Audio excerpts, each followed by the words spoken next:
আমরা দৃঢ়তা দেখিয়েছি, ভারতকে হারিয়ে বললেন বাটলার। শুরুটা সাদামাটা, এরপর অপীর্তা বিশ্বাসের গোলে ঘুরে দাঁড়ানো, আলপি আক্তারের লক্ষ্যভেদে ব্যবধান দ্বিগুণ হওয়া, সব মিলিয়ে ভারতকে হারানোর পর পিটার জেমস বাটলারের তৃপ্তিই বেশি। শক্তিশালী প্রতিপক্ষের বিপক্ষে দল দৃঢ়তা দেখিয়েছে বলেই মনে করেন বাংলাদেশ নারী ফুটবল দলের কোচ।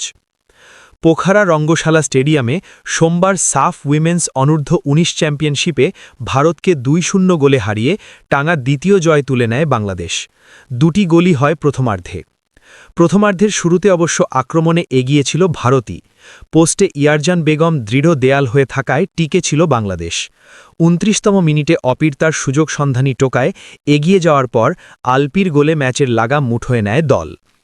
ম্যাচ শেষের প্রতিক্রিয়ায় জয়ের তৃপ্তি থাকলেও বাটলার মেনে নিলেন শুরুতে নড়বড়ে ছিল দল। মেয়েরা অসাধারণ মানসিকতা এবং দৃঢ়তা দেখিয়েছে। আমাদের শুরুটা খুব একটা ভালো হয়নি। কিছু ছোটখাটো চোট ছিল, কয়েকজনের ব্যথা ছিল, যেমনটা ধারণা করেছিলাম। কিন্তু আমার মনে হয় আমরা প্রথম দিকের হালকা ঝড়, চাপ, যা ইচ্ছা তাই বলুন, আমরা সেটা কাটিয়ে উঠেছি। ওই সময়ও ভেবেছিলাম আমরা চালিয়ে যাব এবং সত্যিই খুব ভালোভাবে খেলাটা নিয়ন্ত্রণ করতে পেরেছি। ম্যাচে ভারতের অবশ্যই গোল সৃষ্টির মুহূর্ত ছিল।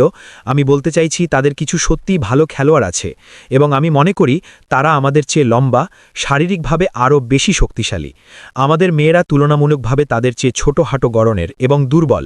তবে আমরা মানসিক শক্তি দেখিয়েছি এবং অভীষ্ট লক্ষ্যে পৌঁছেছি। আমি মনে করি আমরা জয়ের যোগ্য ছিলাম। প্রথমার্ধের শেষ দিকে মামনি চাকমা ও ক্রানুচিং মারমাকে এবং দ্বিতীয়ার্ধের সুরভি আকন্দ প্রীতি, জয়নব বিবি রীতা ও তৃষ্ণা রানীকে তুলে নেন বাটলার। সুযোগ দেন প্রতিমা